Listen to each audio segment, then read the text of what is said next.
J'espère que vous allez bien. Aujourd'hui, on se retrouve pour une vidéo analyse du patrimoine d'un des clients de notre cabinet. Donc, j'ai pris un des clients de notre cabinet parce que justement, j'ai pas pour l'instant de fiche complète où je peux recevoir vos patrimoines. Donc, d'ailleurs, je mettrai peut-être un formulaire en dessous pour que vous puissiez m'envoyer vos patrimoines et pour que je puisse l'analyser en vidéo.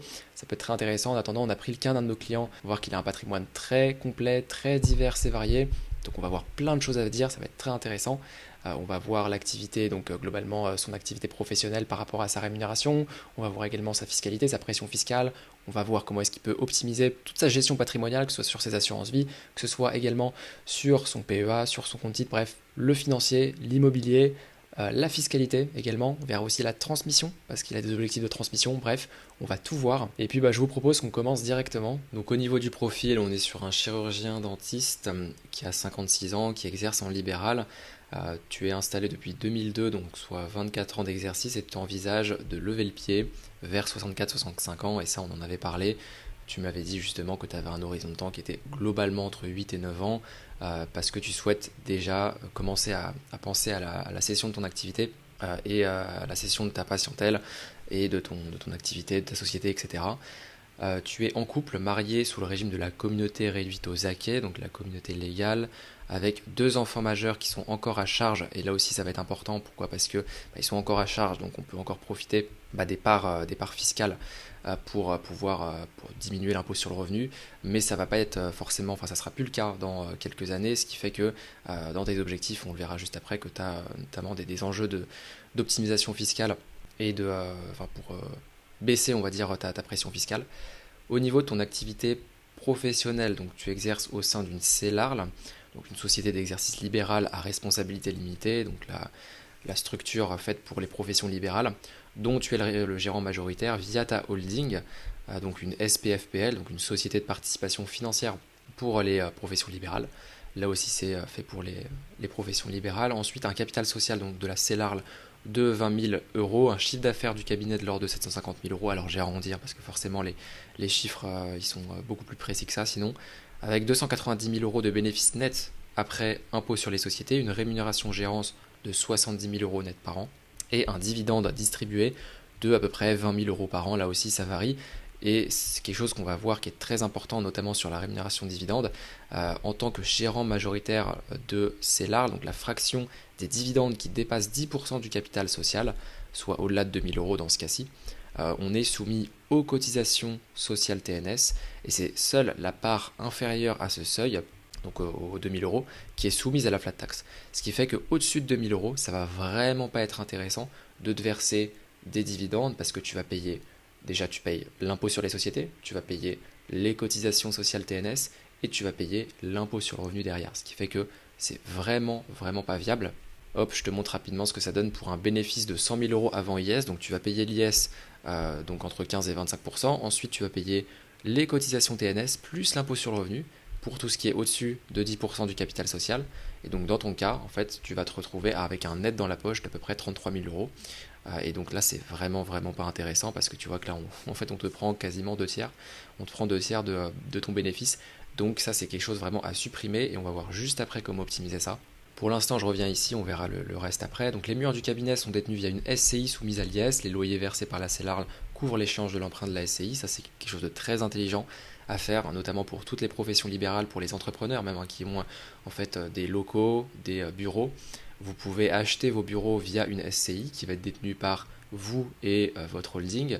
Et ensuite de ça, en fait, votre société opérationnelle va venir payer votre SCI, ce qui fait que vous allez réduire, vous allez avoir une charge amortissable sur votre société opérationnelle, donc vous allez payer moins d'impôts, et d'un autre côté, l'argent va partir dans votre SCI et va tout simplement vous permettre de vous créer du capital. Donc ça vous permet de lever de la dette, de 1, de créer du capital grâce à cet effet de levier, et en plus de ça, de réduire votre résultat imposable sur votre société opérationnelle, ce qui est très intelligent pour les professions libérales et même pour les entrepreneurs. Si on fait une petite synthèse patrimoniale, donc on a en gros en termes d'actifs à peu près 2,7 millions avec un passif de 95 000 euros, et ça tu m'en avais parlé, le fait que tu n'avais plus forcément la volonté, la nécessité de t'endetter pour développer ton patrimoine, tu voulais plus lever le pied maintenant, donc ce qui explique que le patrimoine net se rapproche du patrimoine brut et qu'on a quasiment plus de dettes. Donc ça, voilà, tu me l'avais précisé. Au niveau des objectifs patrimoniaux, on a donc préparé ma retraite et compensé la baisse de revenus liés à l'arrêt progressif de l'activité en me générant des revenus complémentaires réguliers, réduire ma pression fiscale, on en parlait justement, compte tenu de nos activités, enfin de nos revenus élevés, organiser et anticiper la transmission à nos 2 enfants dans de bonnes conditions, anticiper la cession de la société avec les murs du cabinet, la patientèle, etc. Et plus j'avance, ça c'est une remarque que tu m'avais faite, plus j'avance et plus mes investissements deviennent importants et je n'ai plus de temps justement pour gérer tout ça, de moins en moins de temps en tout cas pour gérer tout ça, ce qui explique pourquoi j'ai des contrats en gestion pilotée, on va y revenir, à la recherche d'un partenaire de confiance pour organiser tout mon patrimoine. Au niveau des revenus annuels du foyer, on a donc la rémunération gérance de 70 000 euros, les dividendes à 20 000 euros, les revenus fonciers locatifs plus les SCPI de 15 000 euros, les revenus de capitaux mobiliers, les revenus, la rémunération de ta conjointe. Au total, on est environ, là aussi j'ai fait, c'est de l'approximatif, à 157 000 euros de revenus. Donc on est sur une tranche marginale d'imposition au barème de l'ordre de 30%. Les dividendes sont soumis au PFU, donc à part la partie qui est au-dessus de 2 000 euros du coup, qui est hors barème. Et bientôt, donc notez que ça va bientôt augmenter, donc je parle de la tranche marginale d'imposition. Pourquoi ? Parce que les enfants ne seront bientôt plus à charge, ce qui fait que forcément le nombre de parts va se réduire et derrière, et derrière la TMI va augmenter. Donc c'est pour ça qu'il y a cet enjeu de pression fiscale et de comment réduire ta fiscalité, et ça on va en parler. Déjà, la première chose que j'aimerais te dire, c'est sur ta rémunération. En fait, on voit que tu as une rémunération donc 70 000 euros en rémunération gérance et ensuite 20 000 euros sur les dividendes. Donc vous voyez que tout à l'heure, c'était vraiment pas optimisé. Pourquoi ? Parce que tout ce qui est au-dessus de 2 000 euros, ça va être imposé à l'IS, puis les cotisations TNS, puis l'impôt sur le revenu. Donc là, tu te fais réellement, très confiscatoire comme système, et in fine, il te reste qu'un tiers de ce que tu as réellement donné. Et donc en fait, là, on va juste simuler un cas où, en gros, tu vas avoir, donc on fait ton cas en fait, on fait vraiment ton cas, où tu as donc 70 000 euros de revenus nets. Alors la seule chose qui va changer ici dans cette simulation, c'est le fait que ce soit 70 000 euros net après imposition, donc après impôt sur le revenu, alors que toi tu m'as donné ton net imposable, net après impôt, et pareil pour les dividendes, donc net après impôt. On tombe sur, en gros, combien est-ce que ça va coûter à la société pour verser cette rémunération nette. Donc 70 000 plus 20 000 euros net, donc 90 000 euros net. Ça va coûter à la société 175 711 euros. Donc pour les 20 000 euros de dividendes et pour les 70 000 euros de rémunération gérance. Donc 175 711 euros. Après, on refait un calcul dans lequel, donc je vous montrerai le simulateur juste après, parce que c'est assez, je pense que c'est très intéressant, et je le mettrai en description d'ailleurs, comme ça n'importe qui, même pour vous qui regardez la vidéo, vous pourrez aller le regarder. Pour ton cas, si on passe à 100% en rémunération gérance, donc 90 000 euros de rémunération gérance, on passe à 172 000 euros de coût pour ta société. Donc 3 000 euros de moins. 3 000 euros de moins, donc tu économises 3 000 euros par an, et en plus de ça, tu vas plus cotiser. Du coup, tu vas plus cotiser parce que tu es à 100% en rémunération gérance. Donc tu auras une meilleure retraite, etc. Et donc tu auras une meilleure protection sociale. Donc c'est vraiment, tu gagnes sur les deux leviers, la protection sociale et la retraite aussi, et en plus de ça, en économie d'impôt, parce que tu économises 3 000 euros par an avec ce système. Donc la seule chose qui va changer, c'est que toi tu m'as donné ton net imposable, alors que moi j'ai déjà tout déduit, l'impôt sur le revenu, donc ce ne sera pas exactement les mêmes chiffres, mais globalement c'est la même conclusion. La rémunération gérance à 100% en CELARL, c'est vraiment ce qu'il y a à privilégier, plutôt que les dividendes qui sont, sur lesquels on est très vite capé à cause de cette règle sur les cotisations sociales au-dessus de 10% du capital social. Je fais juste une petite parenthèse pour vous dire que si vous souhaitez utiliser le simulateur sur la CELAS ou la CELARL ou même la SARL et la SAS, je le mets en description, c'est gratuit, vous avez juste à renseigner votre mail et puis vous pouvez faire autant de tests que vous voulez. Donc voilà, j'espère que ça vous servira en tout cas pour optimiser votre rémunération, et puis nous on passe à la suite. Au niveau du patrimoine global immobilier et financier, qu'est-ce qu'on a ? Alors, on a une résidence principale à Bordeaux, d'une valeur de 520 000 euros, une résidence secondaire à Arcachon, un appartement locatif en région parisienne, loué à peu près 850 euros par mois, et des parts de SCPI aussi, sur lesquelles on pourra revenir. Également les murs du cabinet via la SCI. Ensuite, on a du financier, avec différentes enveloppes, 2 assurances vie, une ouverte en 2010 et une autre ouverte en 2021, une valeur de 240 000 euros, un plan d'épargne retraite, donc avec deux contrats de plan d'épargne retraite, donc deux PER, à 110 000 euros, un PEA ouvert en 2021 avec les 150 000 euros de versements qui ont été faits, un compte titre ordinaire, donc un CTO, très très bien, et des liquidités aussi qui dorment sur les différents comptes et les comptes courants et les livrets. Maintenant, au niveau du patrimoine professionnel, on voit qu'on est à 220 000 euros, donc les parts de la CELARL, qui regroupe donc la patientèle, le matériel, et bref, toute l'activité finalement. On est à 220 000 euros, ce qui me semble être une valorisation très pessimiste, très faible de la société. Pourquoi? Parce que souvent une société d'exercice libéral, ça va se valoriser aux alentours de 50-60% du chiffre d'affaires. Alors en vérité, les tranches peuvent être beaucoup plus larges en fonction de l'ancienneté, du chiffre d'affaires moyen surtout, de la croissance de ce chiffre d'affaires-là, également de l'ancienneté du matériel. Donc voilà, du type d'activité aussi, du domaine d'activité dans lequel vous exercez. Donc ça varie en fonction de plein de paramètres différents.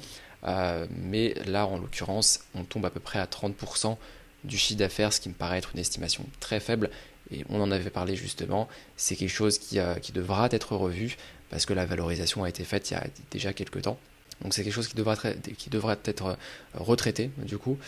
Et j'en profite pour dire aussi pour les personnes qui ont un enjeu de valorisation de société, que ce soit en exercice libéral ou même en tant qu'entrepreneur, une société opérationnelle, c'est extrêmement important à bien valoriser, surtout pour anticiper une vente, parce que c'est là où finalement on gagne de l'argent et c'est là aussi on peut en perdre énormément. Parce qu'une mauvaise valorisation, c'est rapidement des centaines, voire parfois millions d'euros qui sont perdus. Et donc ça, c'est vraiment un sujet qu'il faut prendre très au sérieux. Et si c'est un enjeu qui est important et imminent pour vous, ou en tout cas sur lequel vous souhaitez vous préparer, n'hésitez pas à remplir la fiche de contact que je mettrai en description. Dans notre cabinet, on a des partenaires qui excellent en fait dans cette thématique de la valorisation d'entreprise avec lesquels on travaille. Donc j'ai envie de dire, ça serait bête de ne pas en profiter. Au niveau de la poche financière, donc on va développer d'abord le PEA. Donc le PEA qui a déjà plusieurs ETF, donc ça déjà c'est une très bonne chose. On voit qu'on a quand même un fonds qui est là depuis pas mal de temps et qui en fait est un fonds qui est extrêmement cher en frais. On est à 5,25% à l'entrée, plus 2,2% par an. Alors c'est un fonds qui date vraiment je crois qu'il a il a plus de 10 ans, hein, le fonds, même plus de 20 ans je crois. Un fonds de chez Fidelity. Et c'est vrai que les fonds de chez Fidelity, de manière générale, sont très chers. Enfin, les anciens fonds de chez Fidelity sont assez chers. Donc pour le coup, là, c'est vraiment le point noir de ce PEA. Mais là aussi, on en avait parlé. Tu te réorientes petit à petit vers des ETF. Et donc ça, c'est vraiment excellent. Pareil, petite remarque sur le Amundi Sélection ETF PEA. Ça va être un fonds qui va regrouper plein d'ETF à l'intérieur. Ce qui fait qu'en fait, tu as juste une double couche de frais. Tu vas payer les frais de ce fonds-là, alors que ce fonds-là contient lui-même des ETF. Donc tu vas payer les frais de l'ETF plus les frais de ce fonds, ce qui fait que tu as une double couche que tu pourrais très facilement enlever en juste en sélectionnant les bons ETF derrière. Typiquement les ETF que contient ce fonds, sans acheter directement ce fonds-là pour lequel tu vas payer des frais. Voilà. Ensuite, en fait, je vais directement lire les remarques que j'avais fait en dessous, notamment donc sur l'ETF World, ça c'est très bien. Peut-être une petite remarque sur le type d'ETF World que tu as pris, c'est le CW8, donc qui est le plus ancien de la gamme de chez Amundi pour le MSCI World. Le ticker DCAM est moins cher, donc c'est un autre MSCI World de chez Amundi, il est beaucoup moins cher, il est à 0,20%. Donc voilà, on passe quand même du simple au double. Ça peut être intéressant de le remplacer. Ensuite, on a le Amundi Russell 2000 qui est excellent, un très bon ETF, small cap, donc qui va regrouper les 2000 small cap américaines, donc côté américain encore une fois. C'est un très bon ETF pour se diversifier sur les petites entreprises, qui sont des entreprises très très intéressantes pour diversifier son portefeuille sur les actions. Ensuite, on va avoir donc le Fidelity, et là, donc c'est le fonds Europe, donc c'est là où ça pêche un petit peu. Beaucoup trop de frais à changer directement avec soit un MSCI Europe, donc un ETF MSCI Europe, un MSCI EMU, ou alors un Stoxx Europe, soit un Stoxx Europe 50, soit un Stoxx Europe 600. Voilà, ça peut être une très bonne variante pour ce fonds-là. Ensuite, le Amundi PEA Sélection, on l'a vu, il n'est pas utile et plus cher que d'autres ETF. Ça va être un fonds qui va regrouper des ETF pas vraiment d'intérêt d'en avoir un à l'intérieur. Et ensuite, là pour le coup, remarque très très importante sur les actions individuelles qui représentent 28% du PEA, dont un quart, donc 25% dans Hermès. On a une très forte concentration. Donc là, vraiment, encore une fois, le stock picking, moi je considère que c'est plus une affaire de conviction qu'autre chose. C'est certes une affaire de conviction, mais il faut quand même, ça requiert des compétences analytiques, des compétences d'analyse financière, ce qui fait que forcément, on doit beaucoup plus suivre les actions que lorsqu'on va acheter des fonds directement. Parce que les fonds, on délègue notre gestion. Lorsqu'on achète nos actions individuellement, on se doit de les suivre. Et je sais que énormément de personnes qui font du stock picking ne suivent pas leurs actions, et ça c'est vraiment quelque chose qu'il ne faut pas faire. À ce moment-là, ne faites pas de stock picking, faites à 100% des ETF, des fonds, de la gestion passive finalement, ou même de la gestion active mais via des fonds. Mais alors pas du tout de stock picking, parce qu'en fait sinon vous allez sous-performer le marché, vous allez peut-être perdre de l'argent. Donc ça c'est quelque chose vraiment qu'il faut surveiller. Moi j'aime beaucoup dire que la gestion active, plutôt même la gestion active et le stock picking, c'est un peu la cerise sur le gâteau si on a envie de le faire, mais c'est vraiment pas obligatoire, c'est pas du tout l'essentiel, et ça ne doit pas constituer le socle de vos investissements. Donc voilà, très très important à ce niveau-là, une forte concentration dans Hermès, donc un gros risque qui est pris sur Hermès. Et à minima, ce qu'il faut faire, c'est, je pense, rediriger une partie de ce PEA, enfin une partie de ces actions-là, dans peut-être pour encore plus diversifier, parce que c'est vrai que là, on est quand même assez concentré sur une seule action, quoi. Ensuite, on va avoir donc 2500 euros d'une action Odyssey Technologies qui a fait son IPO fin 2024 d'ailleurs. Une action Kering, donc tu as de fortes convictions sur le secteur du luxe. Ça, c'est quelque chose dont on avait parlé aussi, avec Hermès, Kering. Et ensuite, on a des liquidités qui sont non investies, donc des liquidités pour le coup qui seraient vraiment intéressantes et même importantes, très importantes à investir. À minima, la chose que je peux dire, le conseil que je peux donner, donc là ça représente 12,5% du PEA quand même, c'est au moins d'investir cet argent dans un fonds monétaire, parce que là l'argent ne travaille pas, donc il rapporte zéro. Au moins investir dans un fonds monétaire, notamment on a le Amundi PEA euro court terme qui est très très bien, qui est un fonds monétaire, un ETF monétaire qui va en fait qui va vous rémunérer au taux de dépôt de la BCE, donc qui est aux alentours de 2% aujourd'hui. Donc au moins c'est mieux que zéro, et c'est un taux qui est très très stable. Pour le coup, la courbe est vraiment très très stable, donc vous n'avez rien à craindre là-dessus. Le risque est vraiment extrêmement extrêmement faible. Donc voilà, les banques commerciales typiquement se rémunèrent comme ça sur leur liquidité. Elles déposent toutes leurs liquidités auprès de la banque centrale et reçoivent ce taux-là. Donc c'est quelque chose dont vous pouvez profiter aussi via cet ETF. Ensuite, sur le compte titre, on va principalement avoir des actions. Donc là, je ne vais pas rentrer dans le détail de toutes les actions. Je vais directement passer aux remarques. Déjà, pour Airbus, Sanofi et ASML, c'est possible de les avoir sur PEA. Donc ça, c'est bête de passer à côté. Sur PEA, on peut avoir l'avantage fiscal. Donc autant les basculer directement sur PEA et autant utiliser l'argent qu'il y a ici sur Airbus, Sanofi et ASML pour d'autres actions. Parce que je rappelle que tu as atteint le plafond de versement sur PEA. Donc voilà, ça c'est très important quand même pour profiter de l'avantage fiscal. Au niveau du stock picking, il y a quelque chose que je voulais dire aussi, qui est d'ailleurs valable pour le CTO autant que le PEA.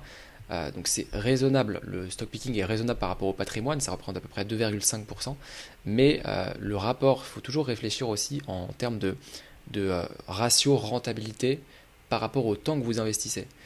Parce que 2,5% du patrimoine, si vous investissez beaucoup de temps dans du stock picking, dans le fait de chercher, analyser des actions, ok, c'est très bien parce que vous allez gagner, vous allez être rentable, mais vous allez être très rentable peut-être sur 2,5% de votre patrimoine. Parce que là, en l'occurrence, c'est 2,5% du patrimoine.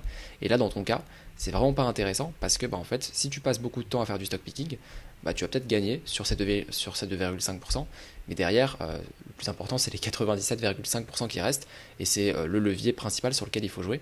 Donc le rapport rentabilité temps investi n'est peut-être vraiment pas intéressant. Donc pour les assurances vie, maintenant, on a deux contrats, un contrat qui a été ouvert en 2010, l'autre en 2021. L'un a été ouvert en banque, l'autre a été ouvert sur une plateforme en ligne, qui est beaucoup plus intéressante, on va le voir. Au niveau donc des versements, donc on a 150 000 euros de valorisation, 120 000 euros de versement, 70 000 sur le deuxième de versement et 90 000 euros de valorisation. Les frais de gestion du contrat pour le premier sont de 0,90% par an, ce qui est assez élevé aujourd'hui. et les frais de gestion du contrat pour le deuxième sont de 0,60% par an, ce qui est vraiment très bien, et même en soi 0,90, pour moi c'est pas ce qui va poser problème, même si on peut avoir beaucoup moins cher, enfin un petit peu moins cher autre part. Ce qui va plus poser problème, ça va être au niveau de ce qu'il y a à l'intérieur, donc les 80% de fonds euros plus 20% de fonds maison de la banque, et ça on va voir que c'est vraiment destructeur. Là pour le coup, sur le contrat numéro 2, 100% en ligne, on est à 100% en gestion pilotée. Donc là aussi, ça peut être quelque chose, et tu le disais au début, que tu étais en gestion pilotée sur certains de tes contrats. Mais au moins, il y a des ETF à l'intérieur. Donc ça, c'est quelque chose qui est très bien. Donc avec du CAC 40 distribuant, du MSCI Europe, du MSCI World, du Amundi Euro, donc une partie obligataire avec des obligations d'entreprise, et une partie MSCI Emerging Market, donc les marchés émergents sur les actions, avec également un Russell 2000. Donc voilà, donc ça c'est, même si tu es en gestion pilotée, effectivement ça va te coûter de l'argent. En fait, ce que tu pourrais faire, c'est simplement prendre ces ETF-là et les mettre en gestion libre, parce que la gestion pilotée va te coûter plus d'argent en fait pour gérer ton portefeuille. Donc ça, c'est ce que j'ai noté dans les remarques juste en dessous.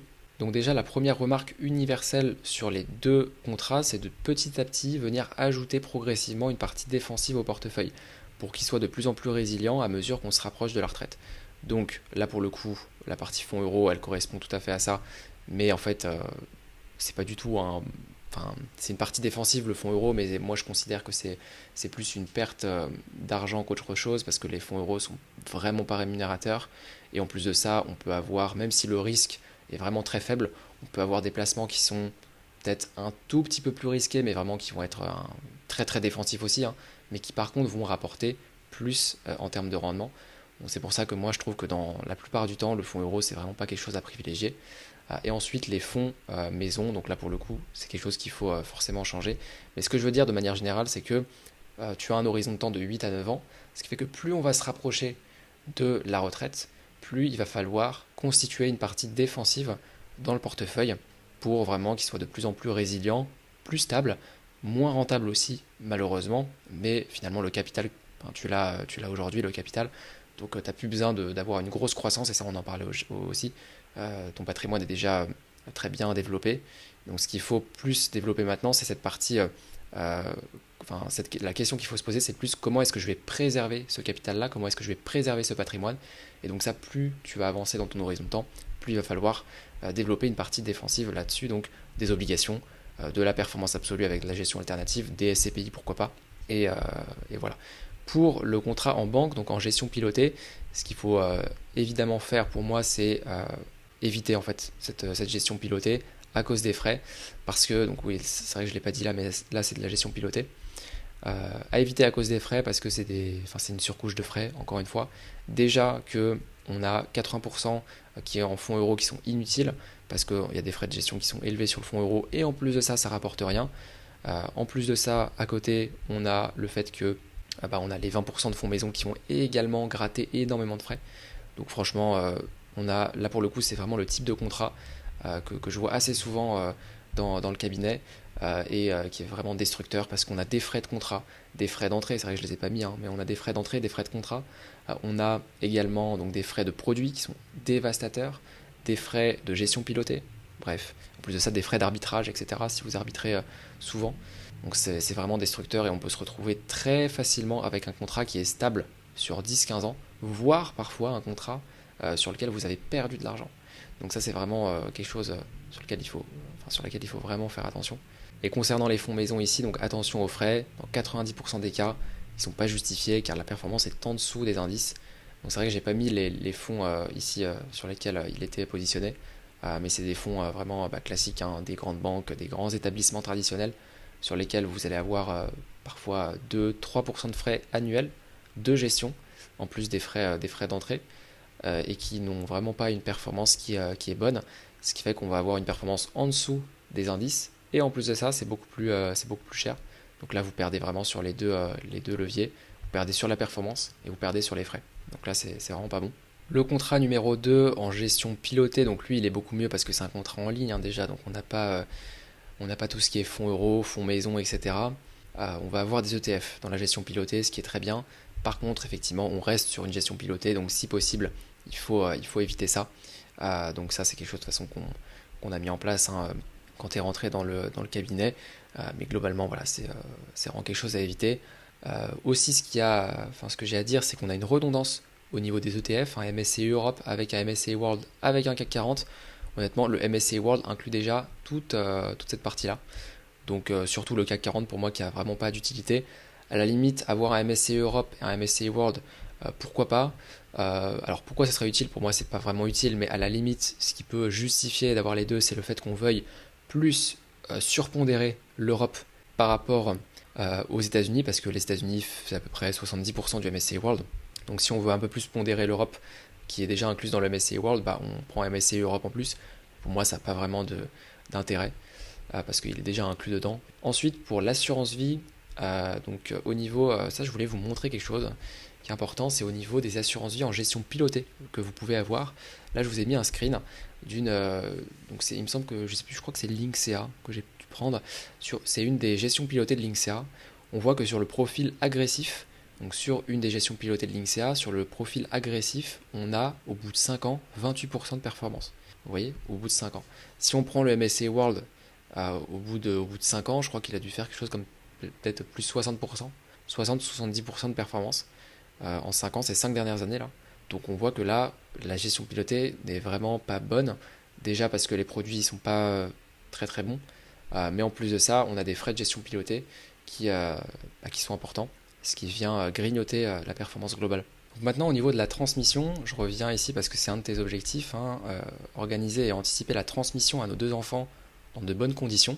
Je vais revenir là-dessus, j'ai mis un screen, et je vous invite d'ailleurs à prendre le screen de votre côté, de tout ce que vous pouvez utiliser en matière de dons et en matière aussi d'abattement pour les enfants, d'abattement pour l'assurance vie, etc. Ce que vous pouvez transmettre, tout ce que vous pouvez transmettre sans droit de succession. Pour les enfants, on a premièrement l'abattement légal par parent, par enfant. On peut donner tous les 15 ans 100 000 euros.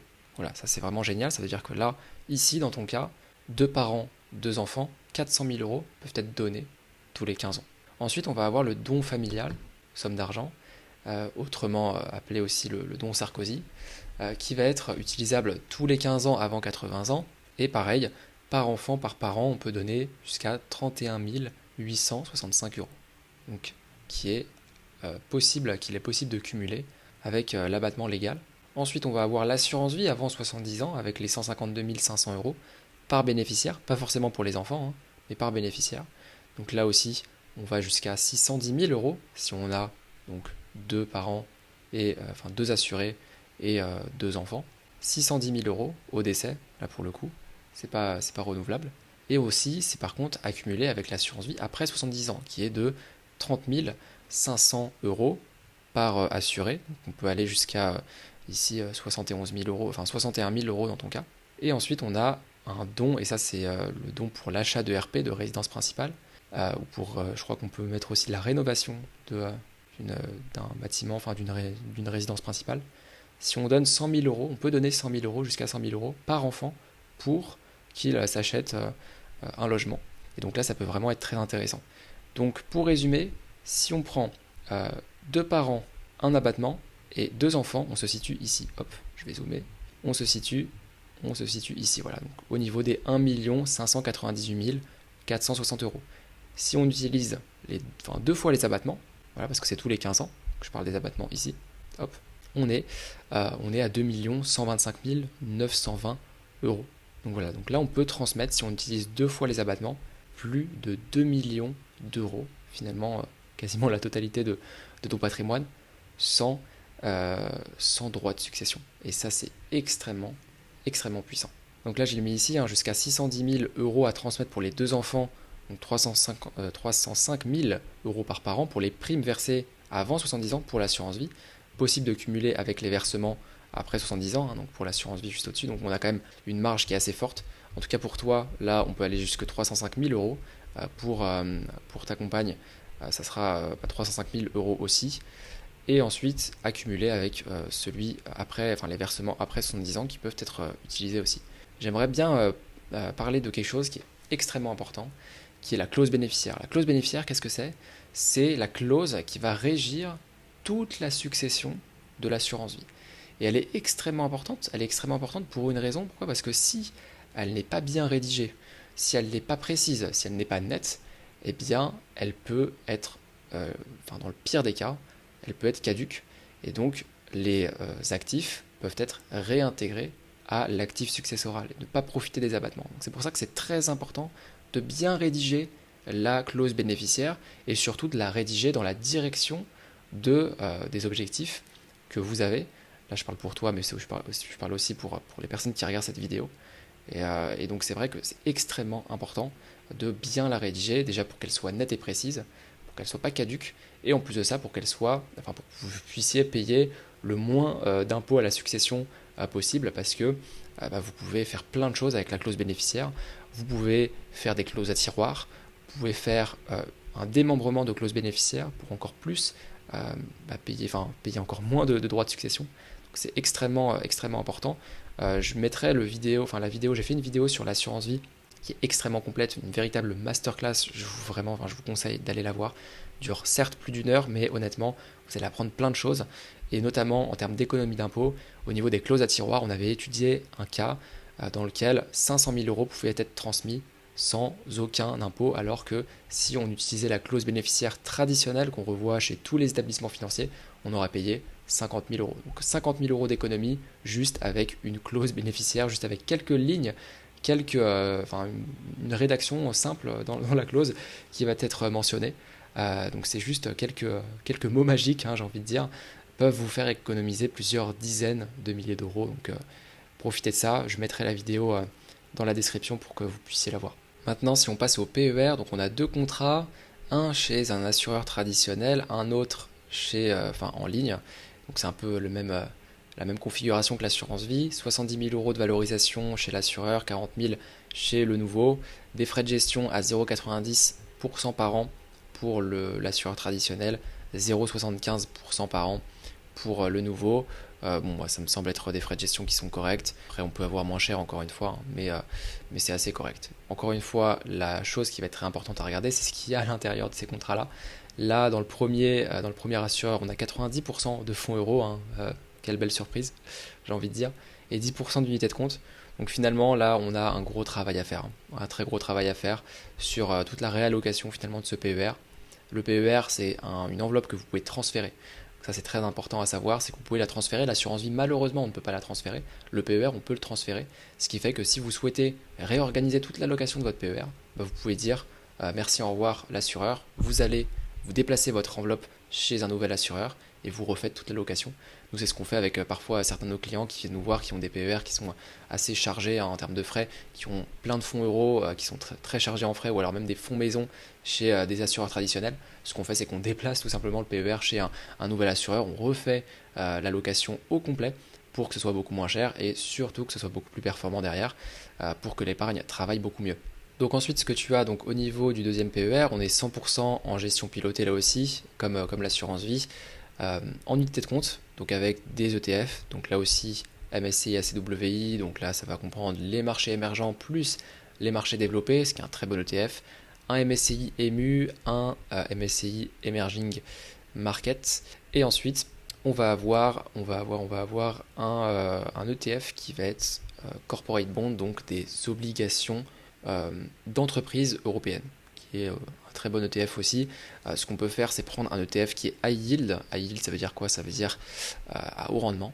Voilà, il en existe côté Europe et même côté US, des ETF obligataires d'entreprises à haut rendement, parce que dans tous les cas, il est distribuant. Donc s'il est distribuant, ça veut dire qu'on s'en fiche globalement de la volatilité. Ce qui va nous importer, ça va être de recevoir les rentes. Et les rentes sont beaucoup plus élevées sur les ETF à haut rendement. Ça peut être intéressant d'en ajouter un. En tout cas, dans la globalité, moi, ça me semble bon. Je pense qu'il y a encore quelques doublons, forcément, qu'on pourrait retirer, notamment avec le MSCI EMU aussi, qui est un peu redondant avec la partie ACWI et même la partie Emerging Market en réalité. Donc voilà, moi je pense que honnêtement, juste un MSCI ACWI pourrait suffire pour ce PER-là. Soit on se contente d'un MSCI ACWI qui regroupe tout le marché action des grosses entreprises côté émergent et côté pays développés, soit on se dit qu'on va prendre individuellement chaque ETF, donc un ETF par exemple S&P 500, un ETF MSCI Europe, un ETF Emerging Market, ou alors on peut aller chercher aussi des fonds actifs qui sont peut-être un peu plus performants parfois que certains ETF, notamment dans des niches précises, je pense notamment au small cap, je pense notamment aux stratégies value, ce genre de choses. On peut trouver des fonds qui sont plus pertinents, et voilà, ça peut être intéressant. Sinon, moi ça me semble ok. Là aussi, il faudra faire en sorte au fur et à mesure que l'horizon de temps se réduit, de passer sur quelque chose d'un peu plus défensif et bien sûr d'ajouter notamment de la gestion alternative, des fonds de performance absolue.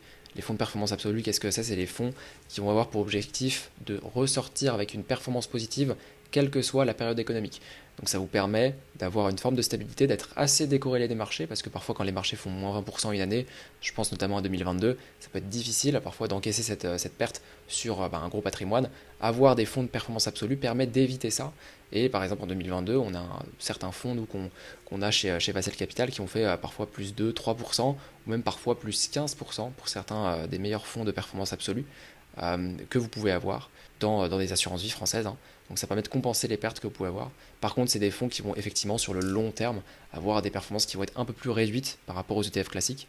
Donc c'est vraiment quand on a la volonté de venir ajouter une partie défensive dans un portefeuille, ça peut être très intéressant d'avoir ce type de fonds. Sinon, quand on a un horizon long terme, on peut se contenter des actions, des ETF et des fonds assez dynamiques et offensifs pour le portefeuille. Donc le gros travail, il va vraiment être sur l'assureur traditionnel, hein, où il va falloir retravailler tout ça. Et ça, de toute façon, on en avait parlé. On va de toute façon déplacer le PER chez un autre assureur pour avoir des frais de gestion qui sont beaucoup plus faibles et un panel de choix beaucoup plus grand en matière d'investissement, en matière de fonds, d'ETF, etc. Et donc voilà, et surtout éviter la partie fonds euro, parce que le fonds euro, encore une fois, je le répète, mais c'est vraiment pas intéressant. La seule fois où ça peut être intéressant, c'est quand vous avez un fonds euro qui est boosté. Mais un fonds euro qui est boosté, ça dure souvent 6, 12, voire 18 mois, et après, ça s'arrête. Donc parfois, vous pouvez avoir un fonds euro à 3,5, 4%, voire 4,5% par an, mais ça dure 12 mois, quoi. Donc c'est vraiment pas intéressant. Une fois que c'est terminé, il faut penser directement à la réallocation derrière. Si on passe maintenant au niveau des SCPI, on voit qu'on en a trois principales. On va avoir Remake Live, qui est très bien, Quorum Origin, que j'adore, franchement c'est ma préférée en termes de SCPI, c'est la plus ancienne, celle qui a le plus d'ancienneté, la plus fiable selon moi, et celle qui donne le rendement le plus élevé, le plus stable, surtout le plus élevé certes, mais le plus stable aussi dans le temps depuis plusieurs années. Donc, franchement, c'est très rassurant par rapport à toutes les nouvelles SCPI qu'on voit arriver sur le marché et qui ont finalement aucune ancienneté. Certes, certaines d'entre elles peuvent être très intéressantes, mais finalement, on n'a pas ce background, on va dire, derrière qui justifie une bonne performance sur le fond. Là, pour le coup, c'est le cas.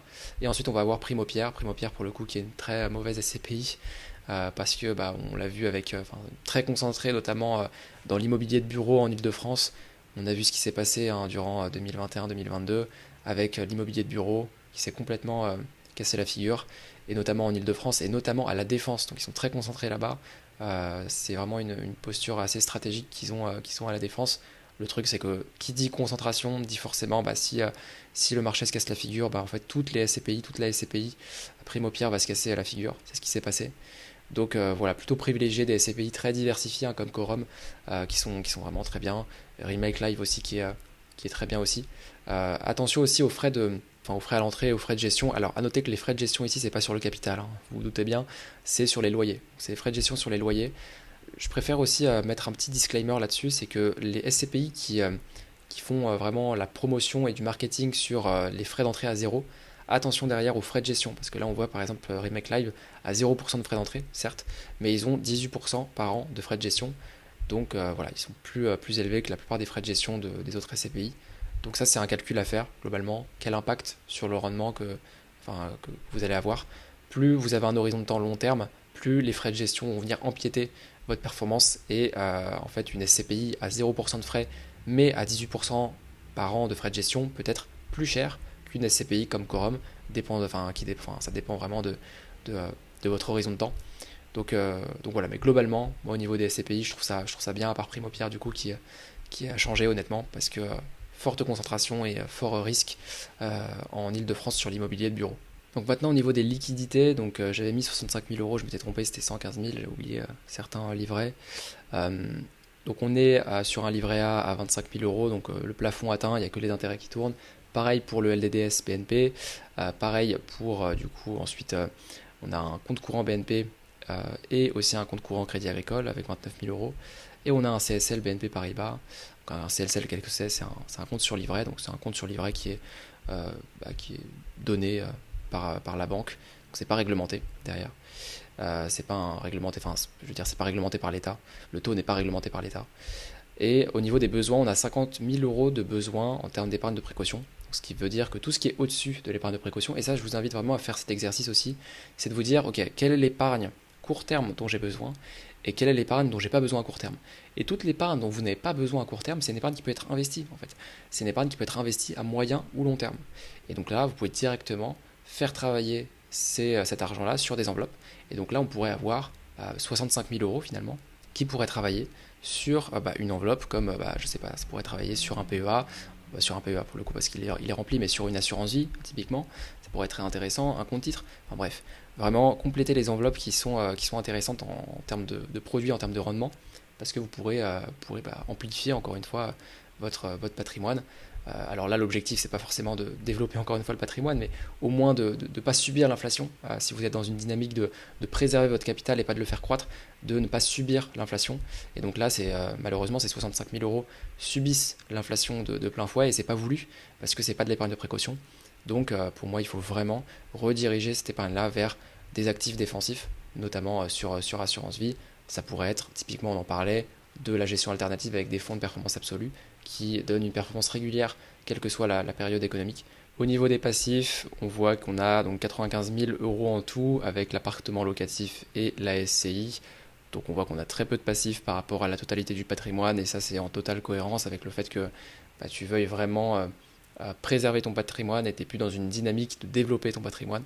Et donc ça c'est totalement cohérent avec ta vision et ton projet, notamment aussi avec la vision de transmission. Et ensuite on a la situation fiscale avec l'impôt sur le revenu qui est donc sur une TMI à 30% et avec une redevabilité de l'impôt sur la fortune immobilière si on compte toute la partie immobilière déduit des abattements qu'il y a, notamment sur la résidence principale.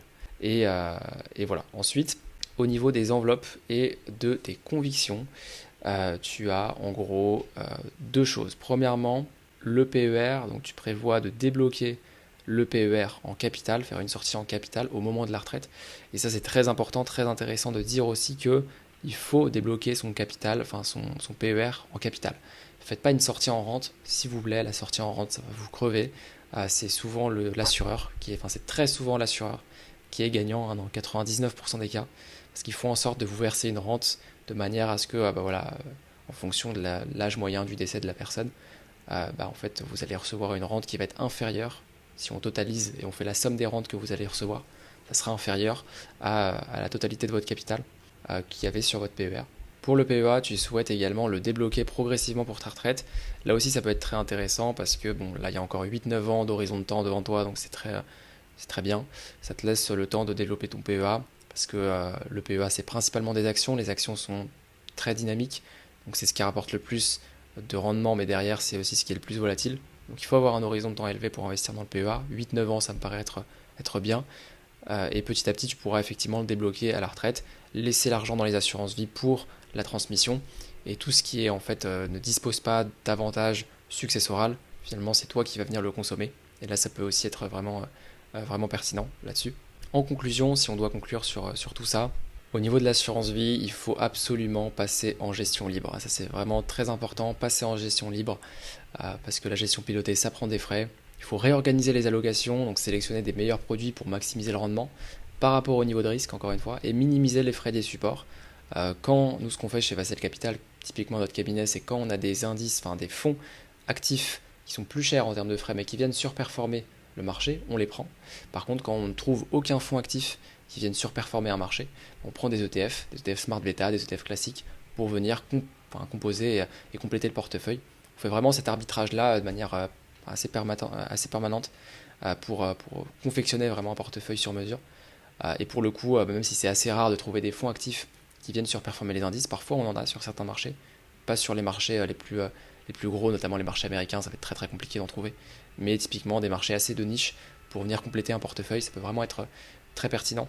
Et ensuite, on a la clause bénéficiaire qui est très importante à maîtriser et à bien rédiger pour au maximum baisser les droits de succession. On l'a vu tout à l'heure, sur 500 000 euros de droits de succession, 0 euros d'impôts payés.